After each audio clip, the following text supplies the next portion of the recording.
Halo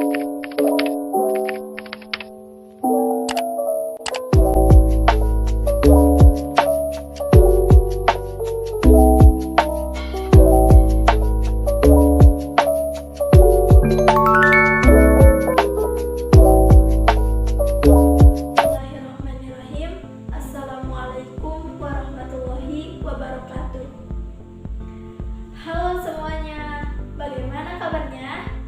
Semoga semuanya dalam keadaan sehat ya. Amin. Perkenalkan, nama saya Dini Putri Armayani, kelas C sore, semester 3, dengan nomor induk mahasiswa 203210006 dari Program Studi Pendidikan Bahasa dan Sastra Indonesia, Fakultas Keguruan dan Ilmu Pendidikan, Universitas Balai Bandung. Pembentukan video kali ini untuk memenuhi salah satu tugas mata kuliah, kurikulum dan pembelajaran yang diampu oleh Ibu Dr. Diana Silaswati, MPD. Pada kesempatan kali ini, saya akan sharing kepada teman-teman mengenai berbagai pengalaman belajar dan bagaimana sih kiat belajar yang efektif. Belajar bagi para siswa hingga mahasiswa sudah menjadi kewajiban sebagaimana predikatnya sebagai seorang pelajar. Untuk meraih keberhasilan dalam studi, belajar dengan keras memang perlu. Belajar keras demi nilai yang baik, belajar keras demi diterima di perguruan tinggi, itu menjadi impian banyak orang untuk melanjutkan ke jenjang pendidikan, termasuk saya. Maka, pada saat itu, belajar keras menjadi solusi utama untuk mendapatkan nilai yang baik. Tetapi, seringkali membuat kita lupa waktu. Ingat, lupa waktu ya, bukan lupa kamu. Sudah, yuk kita lanjut. Lupa waktu itu seperti lupa waktu makan dan lupa waktu tidur. Terkadang, belajar dengan keras itu sangat buruk untuk kesehatan. Bahkan, terlalu memforsir diri kita sendiri untuk belajar hingga lupa waktu untuk beristirahat dan bersosialisasi. Hingga larut malam pun masih belajar. Dan tak jarang pula ada yang sampai bergadang, seperti yang tadi saya katakan, lupa waktu tidur. Sistem belajar keras seperti itu tidak dapat dipertahankan untuk waktu yang lama. Mungkin setelah beberapa hari melakukan hal tersebut, kita bisa mengalami kelelahan emosional, kelelahan fisik, kelelahan mental yang disebabkan oleh stres berlebih dan berkepanjangan, sehingga membutuhkan banyak waktu untuk memulihkan kembali tenaga. Supaya tidak menyiksa diri sendiri, belajar tidak harus mati-matian dengan belajar keras, tetapi harus dengan belajar yang efektif. Sebetulnya, kita dapat melakukan kegiatan belajar secara efektif, tetapi tidak semuanya dapat menguasai waktu dan cara belajar yang tepat. Padahal, pengelolaan waktu secara efektif dapat membantu kita untuk menyerap hasil belajar secara lebih baik, dan berbagai tugas dapat selesai tepat waktu.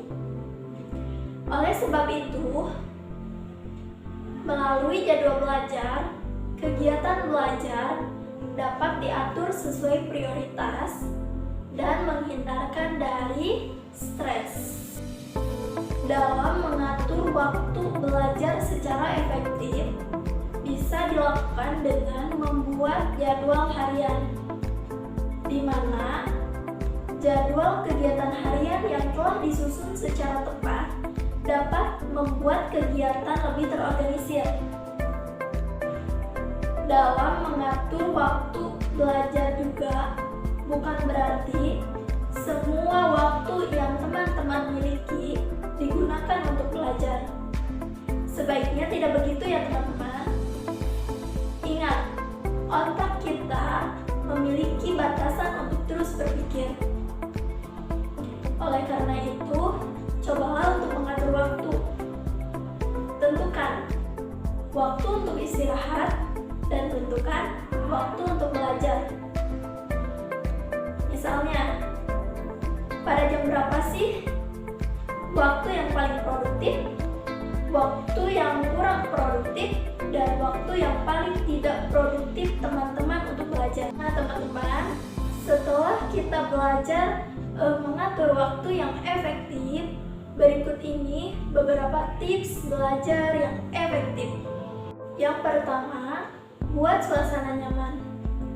Setiap orang memiliki kenyamanan yang berbeda-beda saat belajar, baik dengan suasana yang sepi maupun suasana yang ramai. Kalau saya lebih suka belajar dengan suasana sepi sambil mendengarkan musik, sehingga membuat belajar lebih menyenangkan. Karena ketika saya belajar di keramaian, membuat saya kurang fokus memahami apa yang sedang saya pelajari. Bagaimana dengan cara belajar teman-teman? Apakah sama seperti saya? Suka belajar dengan suasana yang sepi? Atau lebih nyaman belajar dengan suasana yang ramai? Itu kembali lagi ke diri pribadi masing-masing ya teman-teman. Karena seperti yang tadi saya katakan di awal, kenyamanan setiap orang itu berbeda-beda saat belajar. Kedua, membuat ringkasan. Teman-teman bisa membuat ringkasan karena dalam pembuatan ringkasan ini sama dengan teman-teman mengulang kembali materi yang sudah teman-teman pelajari. Ringkasan tersebut berupa poin-poin yang pentingnya saja ya teman-teman, agar mudah dipahami. Yang ketiga, pahami bukan menghafal. Kebiasaan menghafal materi pelajaran hanya efektif pada saat kita akan ulangan saja atau jangka pendek. Sedangkan untuk jangka yang panjang, kita bisa memahami materi pelajaran yang sedang dipelajari dan tidak hanya sekedar menghafal saja. Selain dari mengatur waktu belajar dan beberapa tips cara belajar yang efektif, teman-teman dan juga termasuk saya, jangan sampai lupa ya bahwa kita harus belajar secara rutin walaupun hanya beberapa menit. Oke teman-teman, itulah yang saya sampaikan dalam video kali ini. Semoga bermanfaat ya teman-teman, dan mudah-mudahan kita bisa menerapkan beberapa tips tersebut pada diri kita masing-masing dan bisa mempraktikannya dalam kehidupan sehari-hari, sehingga belajar kita menjadi lebih efektif untuk masa sekarang dan masa yang akan datang. Wassalamualaikum warahmatullahi wabarakatuh.